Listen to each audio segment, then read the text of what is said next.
Ready করছি, যখন খাবে তখন দেখবে কি রান্না করছি।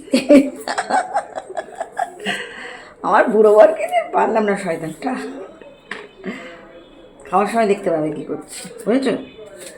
এখন ফুলকপি কাটছি, এখানে বিনস, গাজর, আলু ওইদিকে উঠছে। এই যে জলপাইয়ের চাটনি হবে, দেখি আর কি কি করতে পারি, বুঝেছ? শুধু খাওয়া ছাড়া। এখানে মাছ ভাজাও হয়ে গেছে, তার সাথে আমি ছেলের জন্য চিকেন রান্না করেছিলাম, সেটাও রেডি হয়ে গেছে। তারপর চলে এলাম উচ্ছে দিয়ে শস্য বাটা দিয়ে করেছিলাম। কিছুটা তরকারি দেওয়া হয়ে গেছে, ওই জন্য অল্প রয়েছে, টিফিন বক্সে ভরে রেখেছি দিদির জন্য। এখানে করেছিলাম বিনস, গাজর টাজর দিয়ে মাছের তেল দিয়ে একটা রান্না, আর ফুলকপি আলু দিয়ে মাছের ঝোল। আর কড়াইটা না একদম ছোটো হয়ে গেছে, বুঝতে পারিনি বড় কড়াইতে রান্না করব, করে ফেলেছি ছোট কড়াইটা। সেই জন্য মাছগুলো একদম উপরে উঁচু হয়ে আছে যেন।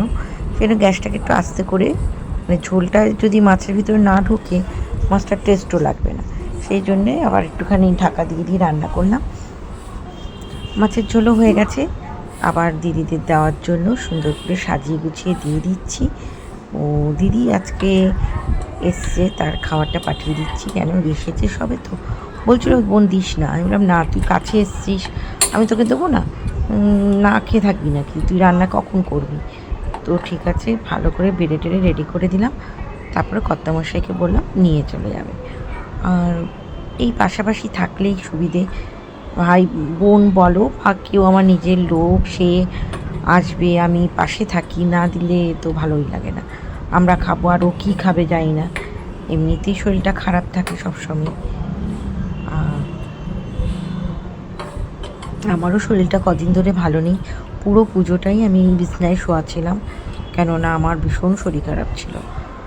এই দুদিন হয়েছে একটু উঠে রান্নাবান্না করছি, তার মধ্যে কালকে আছে লক্ষ্মী পুজো। তাড়াতাড়ি করে সব গুছিয়ে টুছিয়ে দিয়ে আমি আবার অন্য কাজে লেগে পড়বো। কী কাজে লাগবো সেটাও তোমাদের সাথে শেয়ার করবো। কালকেই আছে লক্ষ্মী পুজো, লক্ষ্মী পুজোর কিছু জিনিসপত্র বের করেছি ঠাকুরের, সেগুলো মাজা ধোয়া করতে গরম, কিন্তু অনেক রেসিপি, রান্না, গল্প তোমাদের সাথে শেয়ার করি, কিন্তু কোনো দিনই ঠাকুরকে কী করে পরিষ্কার করি শেয়ার করা হয় না। তো ভাবলাম আজকে যখন রান্নাবান্না কমপ্লিট হয়ে গেছে, তাড়াতাড়ি চলো গিয়ে ঠাকুরগুলোকে একটু পরিষ্কার করব, সেইটা তোমাদের সাথে শেয়ার করব। এই কথা বলতে বলতে চারিদিকে লাইট ফাইট অফ করে দিলাম, যাতে কর্তামশাই বেরিয়ে গেছে দিদির বাড়ি, আর আমি একটু বসবো, বসে একটু হাওয়া খাবো। আমি রান্না করতে করতে কিছুক্ষণ এসে এসে বসি। যারা আমার পুরনো ভিউয়ার্স আছো তারা জানো আমি জানলার ধারে বসে বসে প্রকৃতি দেখি, দেখতে আমার খুবই ভালো লাগে। দেখতে দেখতে একটুখানি দেখছি, আমাদের রাস্তা পরিষ্কার শেয়ার করে দিলাম। চলো, পুজোর সময় সব পরিষ্কার, একদম পরিচ্ছন্ন আমাদের রাস্তা। এবার যাবো, এই জন্য মাসে মাসে পয়সা নেওয়া হয়, একটা মেনটেন্যান্স খরচ। কীভাবে ঠাকুর পরিষ্কার করছি অনেক ভিডিও তোমাদের সাথে শেয়ার করেছি, কোনোদিন আমি ঠাকুরকে কীভাবে পরিষ্কার করি এই ভিডিওটা শেয়ার করিনি। আজকে চলে এলাম ঠাকুরকে কীভাবে পরিষ্কার করা সেই ভিডিও নিয়ে। এখানে আমি গোপীচন্দন আর টক দই দিয়ে ঠাকুরকে একদম সুন্দর করে চকচকে করে মেজে নিচ্ছি, পরিষ্কার করে নিচ্ছি যাকে বলে। এখানে গোপীচন্দনের গুঁড়ো আর টক দই, এই গোপীচন্দন দিয়ে পরিষ্কার করতে বলেছিল আমার সেই ননদ, ঝগড়ুটি ননদ আছে না, সেই ননদ বলেছিল বৌদি এটা দিয়ে কর, দেখবি সুন্দর পরিষ্কার হয়ে যাবে। আমার গোপালটাও ছিল একটু কালো, ও নিয়ে গিয়ে পরিষ্কার করে দিয়েছিল, এখন একদম চকচকে। আর এই দেখেছো কেমন কালো হয়ে আছে এই কৃষ্ণ ঠাকুরটা, এইটাকেও পরিষ্কার করে চকচকে করে নেবো, তোমাদের সাথে শেয়ার করে দেবো।